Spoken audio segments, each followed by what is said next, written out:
Okay, song called Table of Plenty.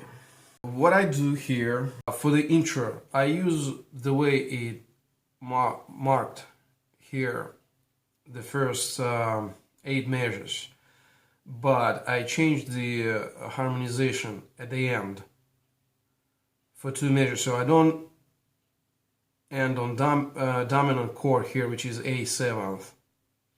I finish it on D measure, which is a tonic for the whole song. The way I do this because it's kind of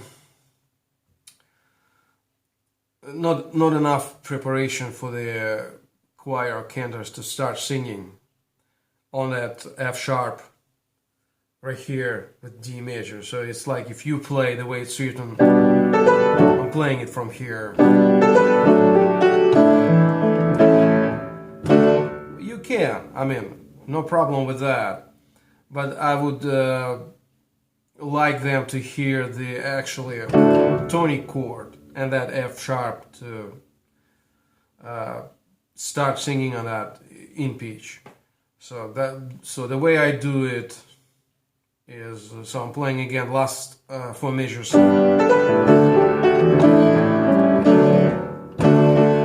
like that. Plus I make this pause. So it rests on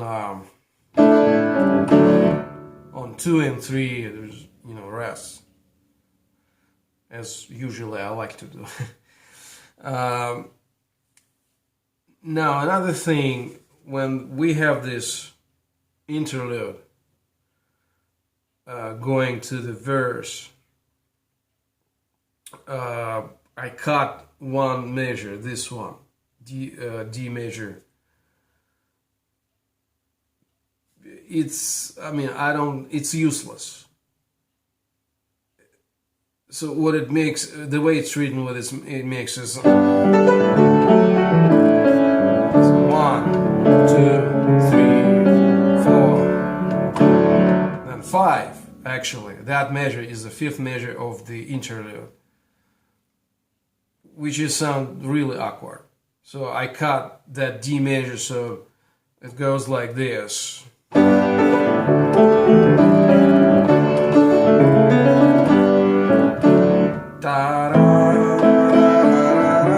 And they start singing, so that's kind of like pretty logical, 4 measures.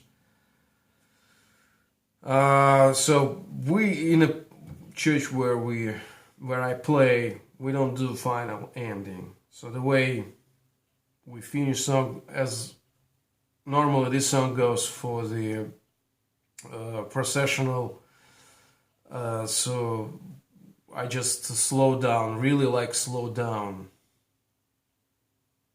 at the end of the refrain. So I'm playing the second half of the refrain and I'll show you how we do it.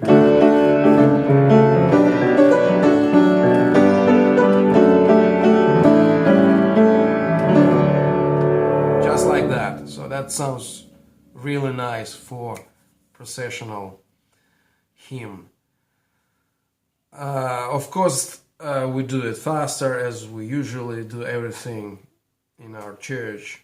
So tempo approximately, instead of 152, it's approximately 180, 185. So it's kind of like really faster. When I have some other musicians, like a drummer, guitar, bass players, so we do it slower. But it's just because there is some room for some other musicians to play. But when I'm alone, which is mostly time, I play it a lot faster. And it seems everyone like it. Now, speaking of the harmonization of the song, so I changed a few things. Yeah, if you're interested in what I did with this song in terms of harmonization, you can check out my website on download page. Now, well, I changed a few things but I changed a lot also for the verse. So I did like, for each verse I did its own harmonization just to make it interesting, but you don't have to play that. But what I really changed, I believe, so that sounds a little harsh to me, this D9 with C sharp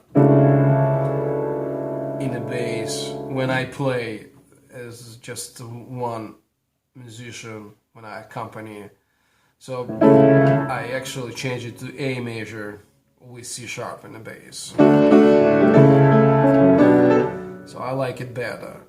Now again, to keep these bass movements the way I like when I play alone, so I change a few things in harmonization for the refrain. So the bass keep going, I don't return to G with B in the bass. So I keep going, I just play G major with G in the bass. Here I play Z with F sharp in the bass. And now here's another thing I changed. Instead of playing this A7 suspended fourth, I play just E minor seventh, which is leads you to A7th. Plus I play, well, you can play A7th, but I play A9th like this.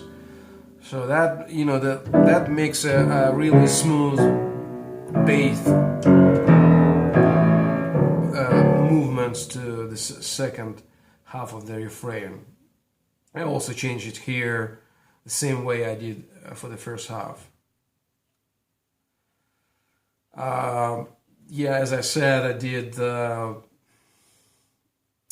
some, you know, you could say crazy harmonization for the verses, but I'm not going to discuss it here because that's kind of like my things I do.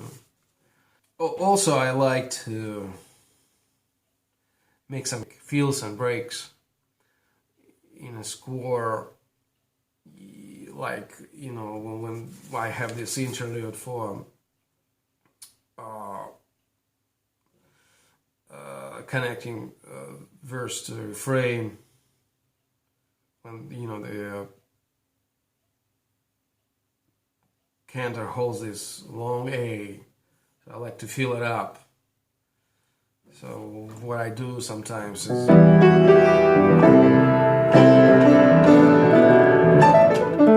something like that, you know.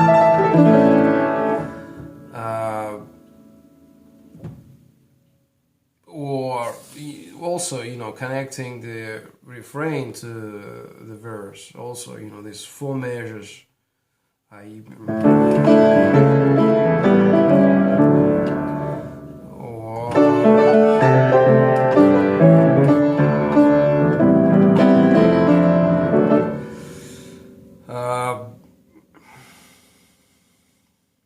Well, I guess it's pretty much all for what I was gonna say about this song. Check out my website. Stay in touch. Thanks.